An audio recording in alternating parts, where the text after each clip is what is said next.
We're glad to be joined now by driver Darrell Wallace Jr., driver of the number 43 Smithfield Ford for Richard Petty Motorsports. Big day, a lot of excitement. Darrell, would you please walk through the race from your perspective?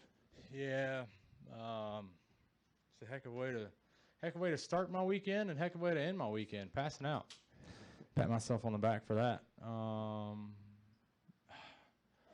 just so bummed out and frustrated with myself, and I know my family is going to be hard on me after this, not to be so hard on myself, but I'm competitive, and I want to win races. I want to lead laps, and just wanted to have a good showing, and to speed 4 or 5 times, same segment.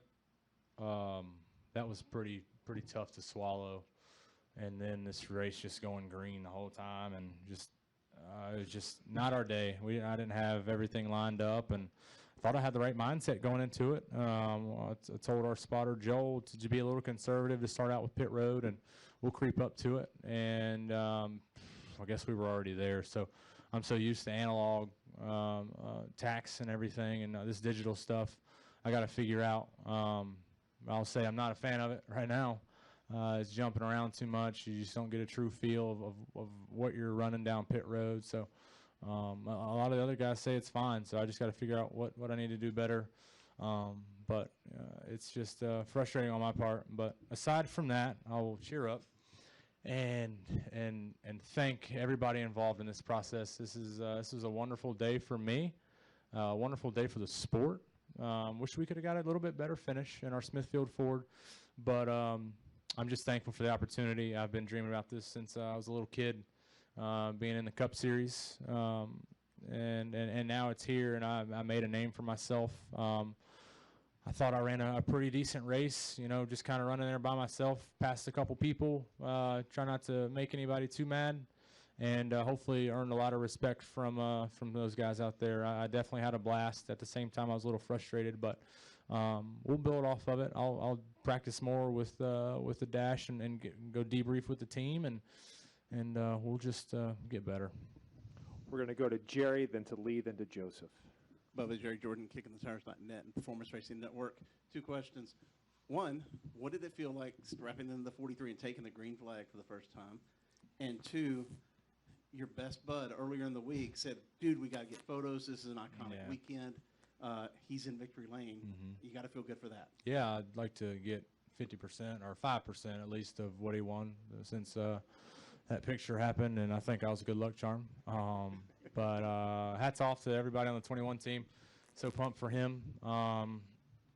7 o'clock. Oh, he won't get back till late. He'll probably still want to go party tonight. So be ready for that.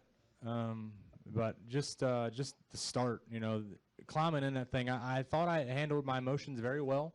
Didn't get nervous at all. We were out there just kind of warming up tires, and the green flag fell, and we were off. And we were way too tight at the beginning. Lost a lot of ground, but I was good. I was like, we'll settle in here, get a pit stop, and get her right. And that was it. Pit road. I didn't want to come back down pit road all day. If I could have stayed out all day, I would have. But a special moment for everybody watching. For me, I know I got my mom, my dad, my girlfriend here. Even my neighbor, next door neighbor, flew up here to come watch this. So that's pretty special. But it was really cool, a really fun day to set aside my selfishness. This was badass day. Mr. Lee? Lee Spencer, Motorsport.com. What did you mean by you passed out? Were you dehydrated after the race? I don't know another form of passing out. I'm sorry? I don't know another form of passing out. There's only one way to pass out. I just kind of looked at I don't know what I was looking at. And then all of a sudden I was like, all right, let's go to victory lane. Let's go congratulate Ryan. So I'm all good. Were you dehydrated or something after? No, it's happened 3 times now where I'm very hard on myself and I get super pissed off at myself, and I'll just so mad I just pass out. Okay. Competitive. I just wanted clarification. Yeah, I'm good. I talked to Drew after the race, and he said they're thrilled with your performance despite everything. He said if you would have had perhaps another practice, you guys would have been able to practice pit road, which a lot of people do during the final, during happy hour. You guys just didn't have that time. But it was the biggest thing acclimating to, because you seem to have plenty of speed out there. Was it just the digital dash, since you weren't accustomed to having that in the Xfinity car? Yeah, no doubt. We switched it from happy hour, and I jumped right in my Xfinity car, and they just sent me a picture of how we could switch up. There's so many pages on there. It's like an iPad in that thing. And we switched it up to get it to my liking, bigger lights, just a bigger tack so I can see everything going on.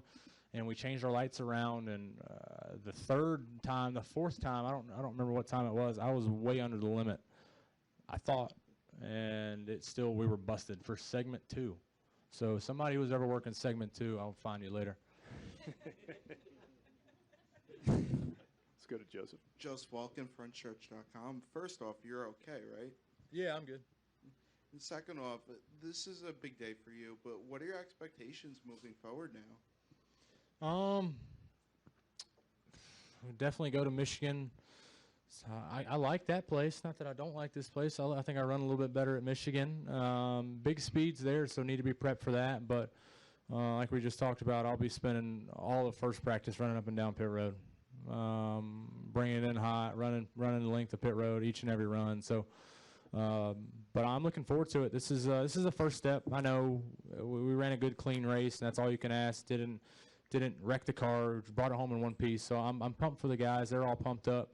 But it's something I've had since I started playing sports. Is just the competitiveness, and I get really hard on myself when I mess up if it's playing video games. My girlfriend gets so mad at me when I'm playing this golf game on my phone and I lose and I want to chuck my phone across the room. So it's just something I got to work on. I like to win. That's I can drop the mic and pick my nose, but I don't do that. We'll go next to Nate, and then we'll go to Holly. Nate Ryan, NBC Sports. A couple, Bubba. The first would be, despite everything that happened, you still finished only one lap down. I mean, if things would have been cleaner, do you have a sense of where you might have finished with a better day? Yeah, I think it just wasn't our day, honestly. We'd be in the lucky dog spot, and we'd go another 20 laps, and pit sequence would shake out, and we were the third car lap down now. So thought I tried to do everything I could before the pit stops, and just this place is all about strategy, and that never helped us. So there was a moment where things got bottled up on a restart, and 37, 38 were supposed to be opposite spots, and just a whirlwind of things were going on at that moment. But if we could have got back on the lead lap, I definitely think we had a top 20 car, which would have been awesome. If I would have come out here, finished 26 one lap down with no mistakes, the same mistake 4 or 5 times in a row, I'd be fine. But that's pretty embarrassing on my part. Aside from the pit speeding stuff, what's the other thing? What's the next biggest thing you want to work on for Michigan? Just getting more comfortable in these cars, having the raw speed. I was figuring some things out, figuring out which tire I could feel out there, and that was really cool. As to where the Xfinity car, I was talking to Blaney before, you kind of just sliding around, not really in the racetrack. Here you can feel each tire, so I was kind of pumped up about that. So some things to keep in the memory bank and talk at the debrief about to see how we can be better. But at the end of the day, it was my first race. I did okay, but wanted to be better. And just to clarify, was it definitely just human error? Sometimes with pit speeding limiter or whatever stuff, it can be calibration. Yeah. So the digital or the analog, I mean, you can get it right to 4,000 where we want to be and keep it there. You get with this digital stuff, it's jumping around. It's yeah. I'm gonna leave it at that. We'll go next to Holly, and then we'll go to Kyle, then to Zach. Holly, is this on? Yes. Hey. Hey. Holly Kane, NASCAR.com. I just wondered if you could talk a little bit more. I mean, this was a huge day for you, and it was a huge day for your best friend. I mean, the fact that, he gets his first win on the day you're making your first start, it's really a pretty neat thing. If you could just maybe elaborate a little bit more on that. Yeah, I'm so pumped up for Ryan. He's been wanting this bad, and I think he did not get his first truck win. He got his first truck win in Iowa. I was in Knoxville watching that. Second truck win. Thank you. So he knows how to get around this place. I should have talked to him. That's the only person I didn't talk to. And that might have helped us out. Could have talked to him about pit road. But super pumped for him, his family. We grew up together, so they're all, family, and it's really cool to be best friends with him and to see him get it on this special day for the sport after that picture we took this morning. All the stars were in line for him. Right. Yeah, I would have been posting a video from me screaming at the TV if I wasn't racing today. So it was pretty cool. The last 3 laps I was watching on the big screen as I was going down the front stretch. He was going down the back stretch. Him and Harvick there. So it was pretty cool to hold off Harvick. We'll go to Kyle, then to Zach, and then we'll finish up here with Tom. Kyle Magda from the Times Leader. Daryl, how much did stage racing affect the outcome in the pit strategies in both days, and were you able to keep up with all that? No, I was not. Cup racing is a lot different, and we only could do a 35-lap fuel run, and stages were 50, so a lot of people were short pitting, and you gotta be on top of that. And Drew made some really good calls to do that. First trip down pit road cost us, and that put us behind the 8 ball the rest of the day. And I think yesterday. I don't even want to talk about yesterday. I was so bored yesterday. But today, it's something I like the stage racing. It breaks it up. It gives you a break. Lets you regather your thoughts. Try a different strategy for that next stage. Just didn't work out for us. You had such a strong car at Dover last week, and I know you were saying how hard you are on yourself. Was that the best ever Xfinity car you've had in your career? Yes, no doubt. That was the best car we've had with the RFR guys. And, man, I just got loose there on that restart. The caution came out to reset, but we were just way too free. We over-adjusted on our balance there, and we couldn't get back up to there like the 42 and the 22. But that was a lot of fun. I love going to that place. But maybe next time. Go next to Zach and then to Tom. Zach Sterniolo from the Pocono Record. I know we only had 4 cautions all day here, but I was wondering if you could talk about the restarts here. Obviously, it's always a kind of a storyline and how much everyone fans out. What was that like from your perspective as your first Cup start? Yeah, I think I was a little bit too far back in the field to really be in the eye of the storm and get to experience that. You'd see it up ahead, and it all kind of funnel out and end up working. The start of the second stage, 2 people popped the wall, 14 and somebody. So I was just like, all right, make sure you don't do that, and keep the car clean. And I thought I did that okay. I mean, I was really conservative today. A lot of people said it's not my job right now to go out here and set the world on fire and do everything under the sun to show everybody. For me, it's just to go out here, run a smooth, clean race like I did.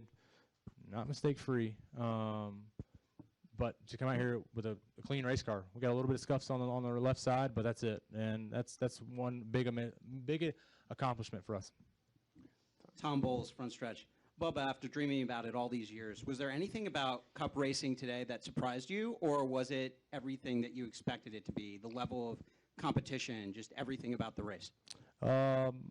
I knew jumping into this that it wasn't going to be easy. I've always said you get shuffled back in trucks and Xfinity, you lose 7-10 spots. You shuffle here, you get 25th to 30th. These guys are good. These guys are here for a reason. There's no more climbing. I've been in the ladder rungs for the last couple of years, and now I'm at the top. There's nothing else I can do is to go out there and just get better and better, and learn how this sport works and how this series works. And it was tough, running where I was. We were running for the lucky dog spot, and I was driving my tail off, and those guys were just pulling away. So just some things I gotta focus in on and then remember. Well, Bubba, you certainly provided us a run to remember today. No, not the result you wanted, but you certainly had quite a showing for your first time here in the Monster Energy NASCAR Cup Thanks, Series. Sam. Appreciate it. Good luck next week in Michigan. Thank you. Take care.